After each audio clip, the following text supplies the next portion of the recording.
Good morning, student. My name is Nitiksha Kadu from your computer department.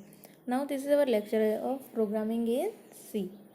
Student, in our previous lecture, we started our first unit, that is program logic development. Okay. So, in our last lecture, we learned about algorithm and different algorithm problems. Now, tell me what is algorithm. Here you can see that the algorithm is a step-by-step solution of any problem that you have to solve in a given time and in a given data. Okay so algorithm में क्या करते हैं हम लोग, कोई भी हमारा problem रहता है उसका स्टेप बाय स्टेप सॉल्यूशन होता है. ओके तो उसके लिए हम लोग को वो प्रॉब्लम जो है वो स्पेसिफिक टाइम में सॉल्व करना रहता है और you have to solve in a specific amount of data. Okay so then we learn the different properties of our algorithm, that is uniqueness, and then we learn the different properties like generality, finitude, uniqueness. Okay, and the benefit of our algorithm. And in last lecture we learned the different algorithm problem, that is for example different example देखे थे हम लोग ने algorithm के. Okay और मैंने आप लोग को बोला था कि वो जो एल्गोरिदम है वो आप लोग को आपकी नोटबुक में लिखने. Okay so this all the topics we covered in our previous lectures.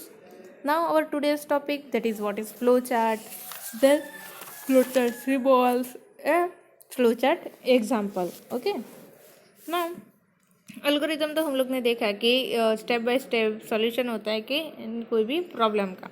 Okay तो अभी फ्लो चार्ट क्या है कि the flow chart is a type of diagram that represent N algorithm और प्रोसेस. फ्लो चार्ट क्या है कि एक डायग्राम है, वो क्या रिप्रेजेंट करता है, एल्गोरिदम और प्रॉब्लम. ओके सो जो हम लोग ने अभी एल्गोरिदम डिज़ाइन किया है उसका ग्राफिकल रिप्रेजेंटेशन है, उसको क्या बोलते हैं, फ्लो चार्ट. उसको क्या बोलते हैं, flow chart. So each step in a process is represented by the different symbols and the contain a short description of the process step. देखो यहाँ पे हम लोग ने एल्गोरिदम में क्या लिखा कि कोई भी प्रॉब्लम सॉल्व करने के स्टेप लिखे. ओके तो ये जो स्टेप्स है ओके तो उसको हम लोग फ्लो चार्ट में सिम्बॉल से रिप्रेजेंट करते हैं और उस सिम्बॉल्स में उसका शॉर्ट डिस्क्रिप्शन लिखते हैं वो प्रोसेस स्टेप. सो बेसिकली जो फ्लो चार्ट है वो क्या है, ग्राफिकल रिप्रेजेंटेशन है किसका, एल्गोरिदम का. So here the flowchart typically show the flow of the data in the process, detailing the operation step in a pictorial format which is easier to understand than reading it in a textual format.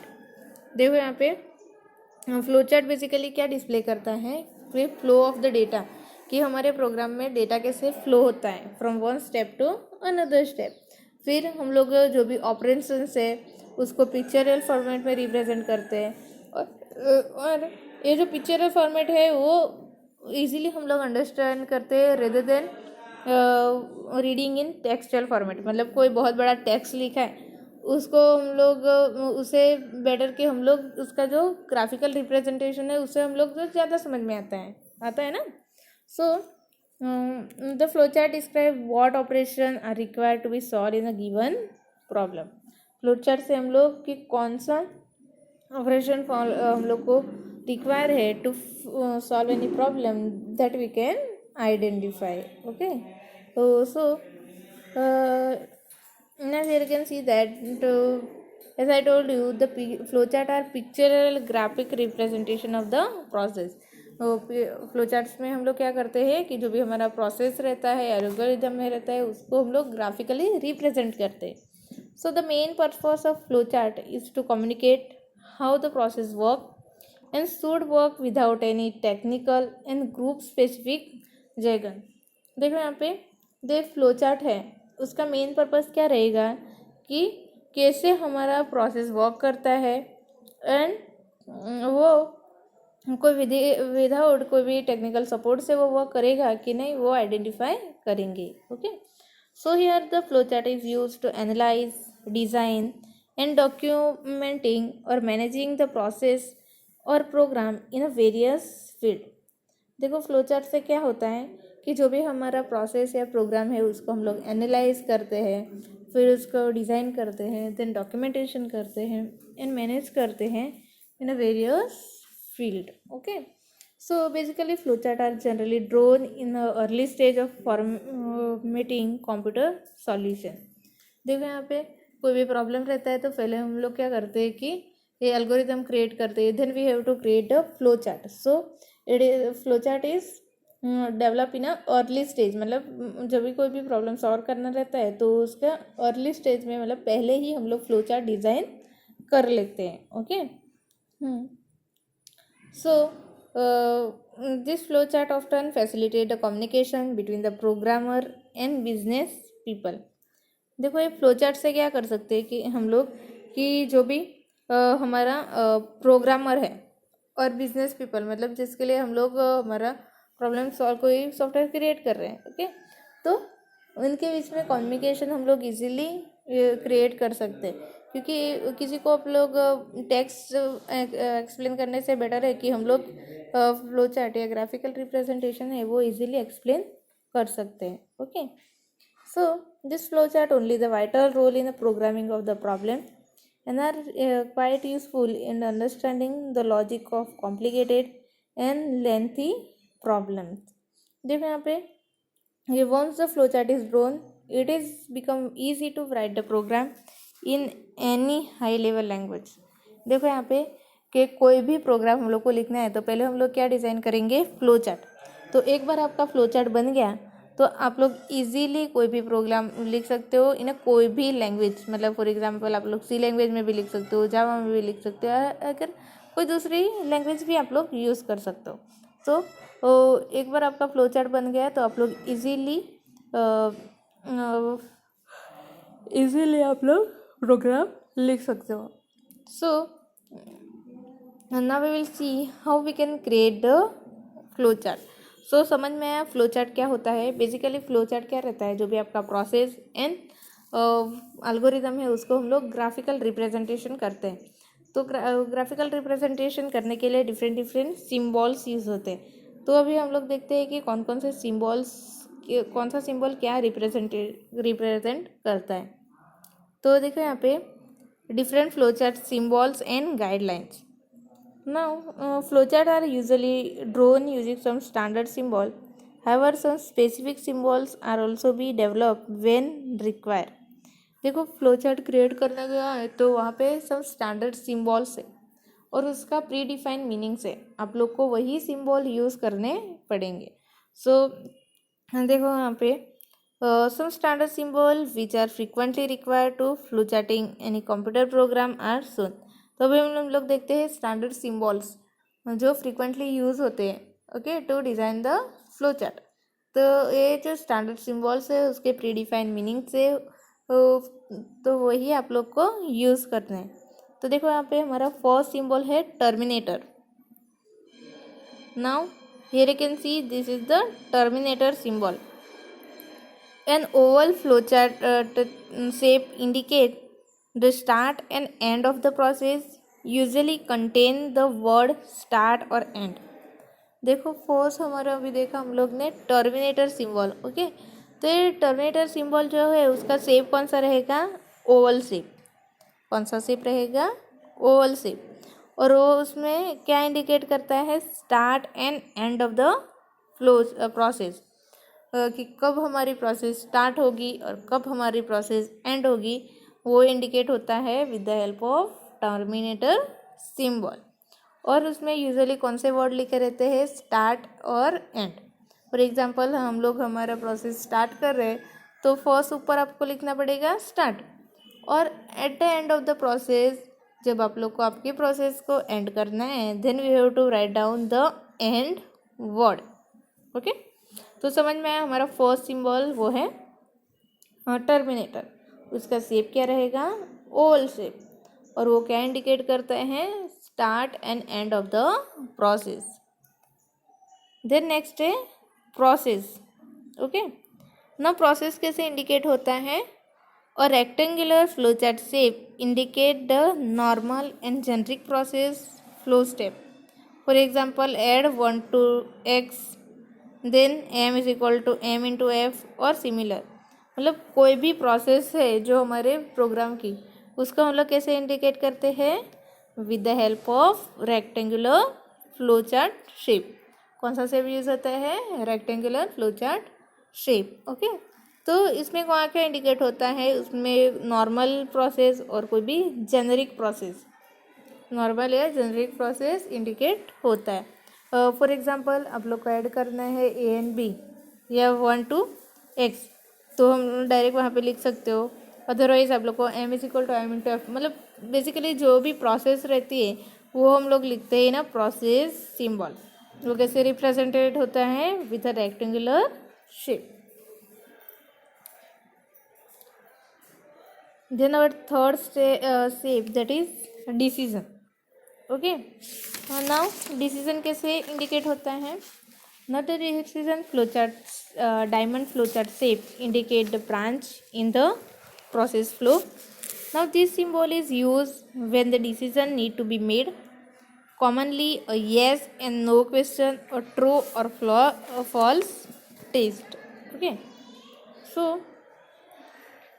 यहाँ पे हमने देखा कि for the decision making we have to use the diamond shape. Which shape we have to use? Diamond shape. और ये क्या indicate करता है? Branch in the process flow. जब हमारा प्रोसेस फ्लो है उसमें ब्रांचेस आता है, then we can use this decision. तो उसमें बेसिकली रहता है कि कोई डिसीजन है कि for example if you want to add if A greater than B, okay, ऐसी कोई कंडीशन हम लोग को चेक करने हैं, तो उसमें दो रिजल्ट आए, एक तो येस और नो और दूसरा रहेगा ट्रू और false. This type of question then we can use this decision symbol. और वो कैसे इंडिकेट होता है? With the help of diamond flow. कैसे? Diamond flow.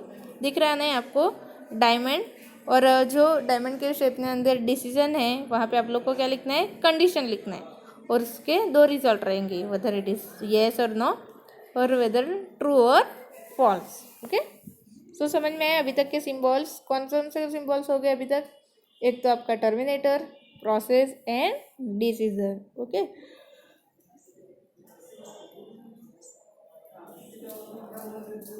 Then next symbol है connector.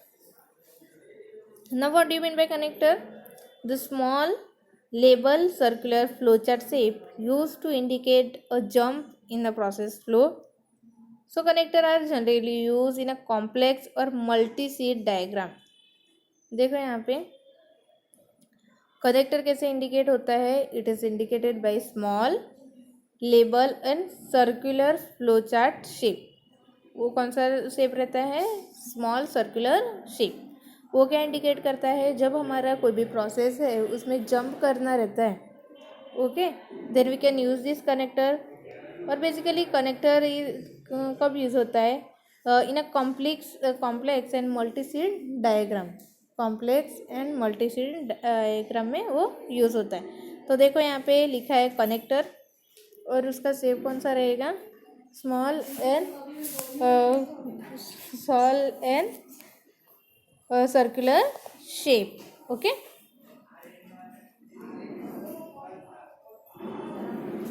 then next say data. Now what do you mean by data?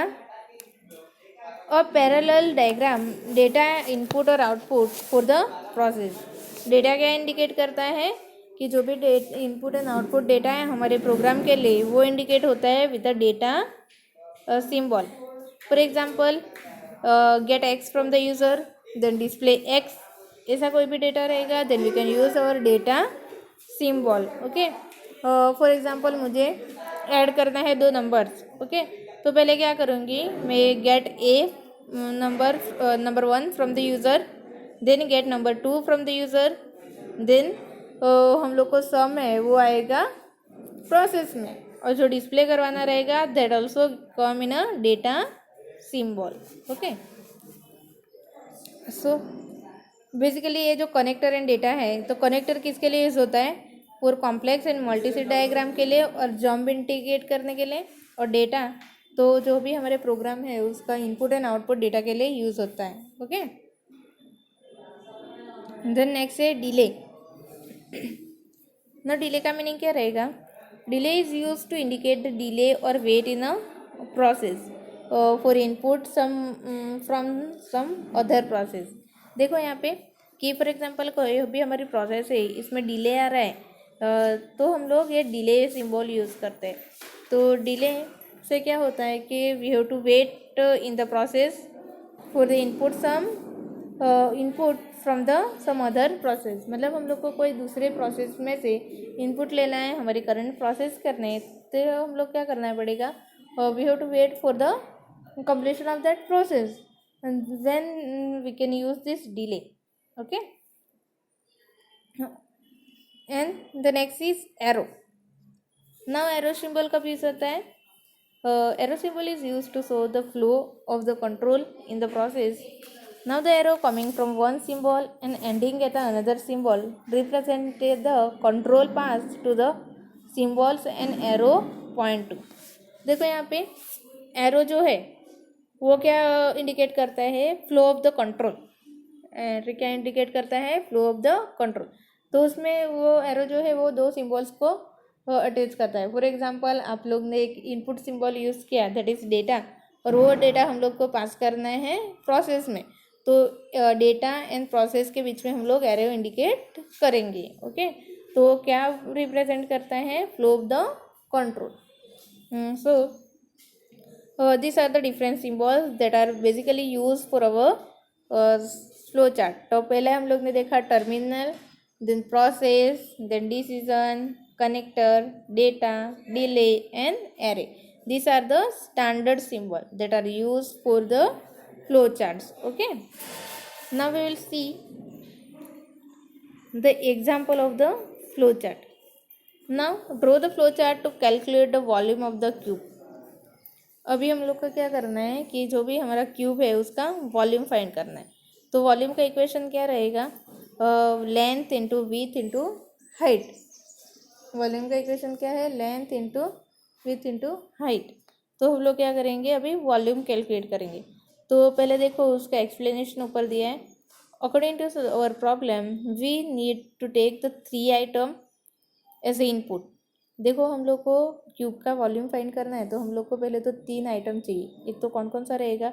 Length, width and height. Okay, after we have to the user's input need to process it.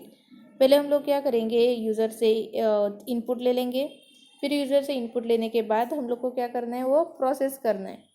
Then in case we must multiply the dimensional together. फिर हम लोग को क्या करना है, उसका volume calculate करना है।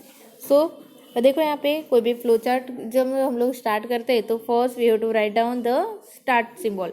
उसके लिए हम लोग क्या यूज़ करते हैं? टर्मिनेटर। तो टर्मिनेटर में क्या लिखना है हम लोग को? स्टार्ट। हम लोग वहाँ पे 2 वर्ड यूज़ कर सकते हैं, स्टार्ट और एंड। तो हमारा एल्गोरिथम फ्लो चार्ट यहाँ पे स्टार्ट हो रहा है, तो हम लोग को क्या यूज़ करना पड़ेगा? स्टार्ट। देन उसके बाद क्या करेंगे, हम लोग यूज़ करेंगे डेटा। देखो ये हम लोग ने भी पढ़ा कि यूज़र से डेटा इनपुट एंड आउटपुट करवाना है, तो हम लोग क्या करेंगे? डेटा सिंबल यूज़ करेंगे। तो डेटा सिंबल क्या रहता है? थोड़ा पैरेललोग्राम रहता है ना। सो यहाँ पे यूज़ किया है गेट यूज़र इनपुट, कौन कौन से? Length, width and height. Then उसके बाद हम लोग प्रोसेस करेंगे। प्रोसेस के लिए यूज़ होता है rectangular shape. Okay, so multiply length, width and height and after that and. तो यहाँ पे हम लोग ने ये जो फ्लो चार्ट प्रिपेयर किया है उसमें सिंपली क्या किया है कि यूज़र से डेटा लिया है, उसको मल्टीप्लाई किया है और फ्लो चार्ट को एंड कर दिया है। उसमें हम लोग ने डिस्प्ले नहीं करवाए यहाँ पे हम लोग ने डेटा डिस्प्ले नहीं ना, रिजल्ट डिस्प्ले नहीं करवाए। तो अभी हम लोग क्या करेंगे? रिजल्ट को डिस्प्ले कराएंगे। So now since our processing is complete we should display the output for the user. User के लिए क्या करेंगे? हम लोग आउटपुट डिस्प्ले करवाएंगे। So first you have to start. Okay, so use terminator symbol, start. Then you have to take the data from the user, so use our data symbol. So data symbol वो कैसे use होता है? Parallelogram से। Then get user input, that is length, width and height. अभी user से data हमने ले लिया है, तो हम लोग क्या करेंगे? प्रोसेस करेंगे। प्रोसेस करने के लिए हम लोग कौन सा सिंबल यूज़ करेंगे? प्रोसेस सिंबल, वो कैसे इंडिकेट होता है? With the help of rectangle. So rectangle में हम लोग लिखेंगे multiply length, with and height. Okay, तो अभी ये डेटा प्रोसेस हो गया, हम लोग को वॉल्यूम मिल गया. अभी हम लोग को क्या करना है? वो रिजल्ट को यूज़र से डिस्प्ले करवाना है. तो यूज़र को डेटा डिस्प्ले करवाने के लिए हम लोग इनपुट एंड आउटपुट के लिए क्या यूज़ करते हैं? Data symbol. तो फिर से हम लोग क्या सिंबल यूज़ करेंगे? पैरेललोग्राम. सो पैरेललोग्राम में हम लोग लिखेंगे डेटा सिंबल में display result, that is volume. So ये सारा प्रोसेस होने के बाद हम लोग को क्या करना है? हमारे फ्लो चार्ट को एंड करना है. तो एंड करने के लिए कौन सा सिंबल यूज़ करेंगे? टर्मिनेटर. तो उसमें हम लोग को क्या लिखना है? एंड. ओके, सो ये बेसिक फ्लो चार्ट है, सिंपल फ्लो चार्ट है for calculate the volume of the cube. समझ में आया कैसे फ्लो चार्ट करना है? फ्लो चार्ट के कौन से सिंबल्स हैं. ओके, सो आज हम लोग ने क्या पढ़ा कि what is flow chart. Basically flow chart क्या रहता है? It is a graphical representation of the algorithm और प्रोसेस. देन हम लोग ने पढ़ा different symbols that are use for the drawing the flow charts and the simple example for drawing the flow chart to calculate the volume of the cube. Okay, so this all the topics we covered in our today's lecture. I hope you all understand today's topic. Thank you.